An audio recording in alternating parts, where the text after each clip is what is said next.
Good morning friends. ધોરણ 10માં આજે આપણે એક નવા ચેપ્ટરની શરૂઆત કરીએ છીએ. ચેપ્ટર નંબર 12, વર્તુળ સંબંધિત ક્ષેત્રફળ. બરાબર, આ ચેપ્ટરનું નામ છે અને 4 માર્ક્સનો દાખલો હંમેશા સેક્શન ડીમાં આના નામે પૂછાય જ છે. યાદ રાખો, સમજીએ થોડું. તો સૌપ્રથમ વ્યાખ્યા છે કે પરિમિતિ એટલે શું? તો કોઈ પણ બંધ આકૃતિની બધી બાજુના સરવાળાને પરિમિતિ કહે છે. બરાબર, ફોર એક્ઝામ્પલ માની લઈએ કે આ ત્રિકોણ છે, તો ત્રિકોણની આ ત્રણેય બાજુનો સરવાળો મતલબ કે ત્રિકોણની પરિમિતિ. પછી કોઈ ચોરસ લઈએ અથવા લંબચોરસ, તો એની ચારેય બાજુનો સરવાળો, તો તેને કહેવાશે તેની પરિમિતિ. ખ્યાલ આવશે? તેવી જ રીતે માની લઈએ કે આ સિક્કો લઈએ, તો સિક્કાની જે કિનારી છે, બરાબર, તો કે કિનારીનું માપ મતલબ કે આ જે સર્કલ બનેલું છે એનું માપ, તેને કહેવાશે તેની પરિમિતિ. હવે જોઈએ કે ક્ષેત્રફળ. તો ક્ષેત્રફળનું એમ થાય કે સપાટી પર રોકેલી જગ્યાને ક્ષેત્રફળ કહે છે. બરાબર, મતલબ કોઈ પણ વસ્તુને જ્યારે તમે સપાટી પર મૂકો ત્યારે તે સપાટીનો જેટલો ભાગ રોકે તે ભાગને કહેવાશે તેનું ક્ષેત્રફળ. ફોર એક્ઝામ્પલ, જો આ સિક્કો અહીંયા રાખવાથી આ સર્કલ પડે છે એટલો ભાગ સપાટીનો રોકાય છે, તો તેને કહેવાય તેનું ક્ષેત્રફળ. કેટલો આજે ડેશ કરેલો રિજિયન છે, બરાબર, આજે છાયાંકિત પ્રદેશ, એટલો ભાગ સિક્કા દ્વારા રોકાયો, તો તેને કહેવાય સિક્કાનું ક્ષેત્રફળ. હવે વર્તુળ માટે વાત કરવાની છે, કારણ કે ચેપ્ટર આખું વર્તુળ સંબંધિત જ છે. તો વર્તુળની પરિમિતિ જોઈએ. તો વર્તુળની પરિમિતિ એ વર્તુળનો પરિઘ છે. બરાબર, મતલબ વર્તુળની પરિમિતિ કહો કે વર્તુળનો પરિઘ કયો, તે બંને એક જ વસ્તુ છે અને તેનું સૂત્ર છે પરિઘ બરાબર 2πr, કે જ્યાં r છે તે વર્તુળની ત્રિજ્યા છે. બરાબર, r જે છે તે વર્તુળની ત્રિજ્યા છે. અને માનો કે કોઈ કેસમાં d આપેલો હોય, d મતલબ કે વર્તુળનો વ્યાસ, તો વ્યાસ અને ત્રિજ્યા વચ્ચેનો સંબંધ છે કે d = 2r, મતલબ કે એવું લખાય કે વ્યાસ બરાબર 2 ગુણ્યા વર્તુળની ત્રિજ્યા, મતલબ કે વ્યાસ એ ત્રિજ્યા કરતા બમણો હોય છે. બરાબર, તો d મતલબ 2r થાય, તો અહીંયા જો 2 અને r ની જગ્યાએ d મૂકો તો π × d. બરાબર, તો વર્તુળનો પરિઘ શું મળે?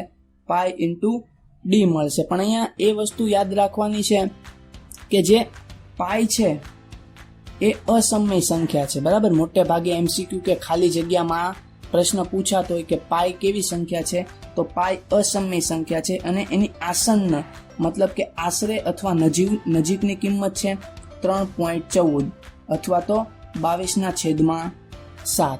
હવે અહીંયાથી જોઉં કે આ વર્તુળનો પરિઘ છે અને આ d છે, તો આના પરથી તમે પાઈ બરાબર શું લખી શકો? પાઈ બરાબર આવું લખી શકો ને કે પરિઘ ના છેદમાં d.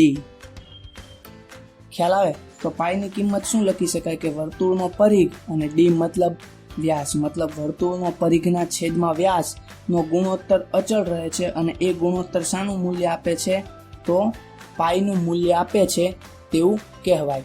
હવે જોઈએ કે વર્તુળની અર્ધવર્તુળ વિશે. તો અર્ધવર્તુળ, તો ઇંગ્લિશમાં એનું નામ યાદ રાખજો કે સેમી સર્કલ. ઘણી વખત ઇંગ્લિશ વર્ડ કામ આવતો હોય છે. તો વર્તુળનો કોઈ પણ વ્યાસ તે વર્તુળને 2 સમાન ભાગમાં વિભાજિત કરે, મતલબ 2 સમાન ભાગ પાડે છે. વર્તુળનો કોઈ પણ વ્યાસ તે વર્તુળને 2 સમાન ભાગમાં વિભાજિત કરે. તો આ દરેકે દરેક ભાગને મતલબ 2 ભાગ મળે, તો આ બંને ભાગને શું કહેવાય? અર્ધવર્તુળ કહેવાય. હવે અર્ધવર્તુળની પરિમિતિ જોઈએ. તો આ જો અર્ધવર્તુળનું એક ડિઝાઇન કરેલી છે, બરાબર, તો અર્ધવર્તુળની પરિમિતિ શું હશે? આ વર્તુળની પરિમિતિ એટલે કે 2πr કરતાં અડધી હોય. બરાબર, વર્તુળની પરિમિતિ આ ઉપરનો ભાગ છે તેના કરતાં અડધી હોય, પ્લસ આ એનો વ્યાસ ઉમેરવો પડશે. બરાબર, વ્યાસ મતલબ કે r × r + r એટલે 2r, એટલે અહીંયા ઉમેરવું પડે 2r. 2 કેન્સલ કરો તો અર્ધવર્તુળની પરિમિતિ મળે πr + 2r. બરાબર, આ સૂત્ર યાદ રાખજો, કામનું છે. પછી છે કે અર્ધવર્તુળનું ક્ષેત્રફળ.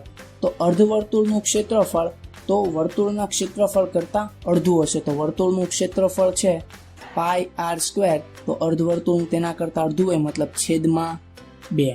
મતલબ કે અર્ધવર્તુળનું ક્ષેત્રફળ 1/2 પાઈ આર સ્ક્વેર જેટલું થાય છે, જે વર્તુળ કરતાં અડધું હોય. પછીનો મુદ્દો છે વર્તુળનો ચતુર્થાંશ. ચતુર્થાંશ મતલબ કે ચોથો ભાગ, બરાબર. ચતુર્થાંશ મતલબ કે ચોથો ભાગ. ઇંગ્લિશ નામ છે ક્વાડ્રન્ટ ઓફ ધી સર્કલ.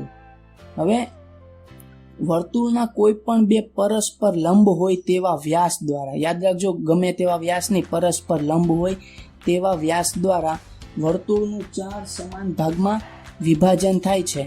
કેટલા ભાગમાં? 4 સમાન ભાગમાં. તો આ દરેકે દરેક ભાગને વર્તુળનો ચતુર્થાંશ કહેવાય, મતલબ કે વર્તુળનો ચોથો ભાગ તેવું કહેવાય.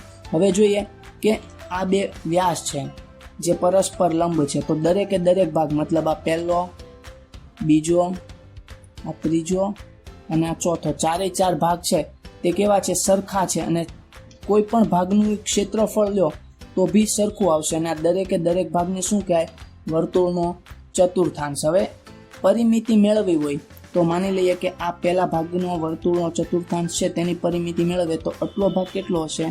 તો વર્તુળની પરિમિતિ કરતાં ચોથો હશે, તો વર્તુળની પરિમિતિ છે 2 પાઈ આર, તેના કરતાં ચોથો ભાગ એટલે ભાગ્યા 4 પ્લસ 2 ત્રિજ્યા એડ કરવી પડે, એક આ આર પ્લસ આયરો આર, મતલબ આ ભાગ અને આ ભાગ જે બાજુ છે, આ બાજુ અને આ બાજુ ઉમેરવી પડે. બે સમાન છે, આર અને આર, મતલબ કેટલી થશે? 2r. તો 2 કેન્સલ થાય, પાઈ આર ના છેદમાં 2 પ્લસ 2r, તે છે ચતુર્થાંશની પરિમિતિ. અને ચતુર્થાંશનું ક્ષેત્રફળ જોઈએ તો વર્તુળના 4 સરખા ભાગ કરે તો વર્તુળના ક્ષેત્રફળ કરતાં ચોથા ભાગનું હોય તેવો ખ્યાલ આવે. તો ચતુર્થાંશનું ક્ષેત્રફળ પાઈ આર સ્ક્વેર, વર્તુળનું ક્ષેત્રફળ ના કરતાં ચોથા ભાગનું એટલે ભાગ્યા 4, મતલબ કે ચતુર્થાંશનું ક્ષેત્રફળ પાઈ આર સ્ક્વેર ના છેદમાં 4 આટલું હોય છે.